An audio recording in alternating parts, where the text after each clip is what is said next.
যেই যুবকগুলো আজকে হারাম রিলেশনশিপে আছো, আমার যেই বোনেরা হারাম রিলেশনশিপে আছেন, তাদের লাইফে আল্লাহ তাআলা এমন 3টি আযাব দিবেন, যে 3টি আযাব তার পুরো জীবনটাকে নষ্ট করে দিবে। নাউজুবিল্লাহ পড়া। আল্লাহ তাআলা যুবকদেরকে হেদায়েত দান করুক, পড়া আমিন। যদি কোনো যুবক একদম কান খাড়া করে শুনবেন, তোমরা যারা হারাম রিলেশনশিপে আছো, ফার্স্ট তোমার লাইফে যে আযাবটা আসবে শোনো। প্রেমটা কি হালাল না হারাম? বিয়ের পূর্বে প্রেমটা হালাল না হারাম? তাহলে আমরা যখন হারাম রিলেশন করছি, আমরা কি আল্লাহর পক্ষে কাজ করছি না বিপক্ষে কাজ করছি? দেখো, তুমি যদি কোনো মেয়ের সঙ্গে হারাম রিলেশন করো, আর যদি আল্লাহ তাআলা তোমাকে তার নসিবে লিখে না রাখেন, তাকে তোমার নসিবে যদি আল্লাহ না লিখে রাখেন, আর যদি এটা ব্রেকআপের পর্যায়ে চলে যায়, যুবক, তোমার এই আলোময় জীবনে, তোমার এই সুন্দর জীবনে এমন এক কালো ঘন অন্ধকারচ্ছন্ন আমাবস্যার রাত আসবে, যার শুভে সাদেক অসম্ভব হয়ে যাবে। তুমি ধ্বংসত্বের অতল গহ্বরে হারিয়ে যাবা, সুইসাইডও করতে পারো। কি যুবকরা সুইসাইড করে না আজকাল? সময় থাকতে ফিরে আসো। দেখো, ওয়ামা আসাবাকুম মিন মুসিবাতিন ফাবিমা কাসাবাত আইদিকুম ওয়া ইয়াফু আন কাসীর। আল্লাহ তাআলা বলছেন, যা বিপদ তোমাদের লাইফে আসে, এটা তোমাদের হাতের কামাই।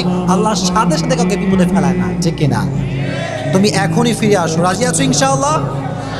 1 নাম্বার আযাব আসতে পারে তোমার লাইফে। 2 নাম্বার, যারা হারাম রিলেশনে আছে, হারাম সম্পর্কে জড়িয়ে আছে, তাদের লাইফে 2 নাম্বার যে আযাবটা আসবে, সেটি হচ্ছে আল্লাহ প্রদত্ত যে শান্তি হৃদয়ে ছিল, এই শান্তিটা হারিয়ে যাবে।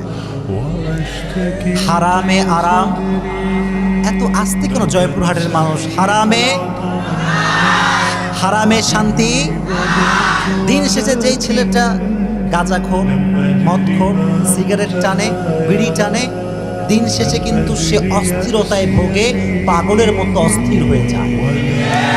কারণ আল্লাহর থেকে যে দূরে, সে দুনিয়ার সমস্ত শান্তির থেকে দূরে, ঠিক কিনা বলেন? এজন্য আল্লাহর প্রদত্ত শান্তি যদি পেতে চাও, আজকে পরিপূর্ণ হারাম রিলেশন থেকে ফিরে আসবা। পারা যাবে ইনশাআল্লাহ?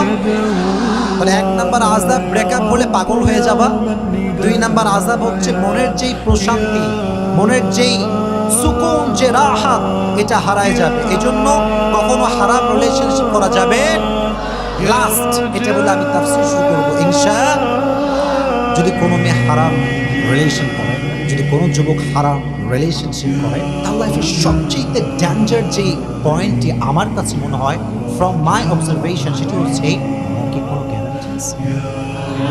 জয়পুরহাটের মানুষ আসতে কেন? Do you have any guarantee? এখন যে আসছেন, বাসায় যে জীবিত ফিরে যাবেন, do you have any guarantee?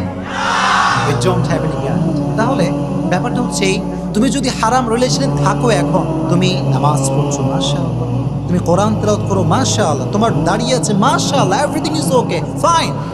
কিন্তু তুমি এত আমল করতেছো সারা দিন, রাতে যখন বলতেছো হ্যালো জান, তোমার সব আমল শেষ।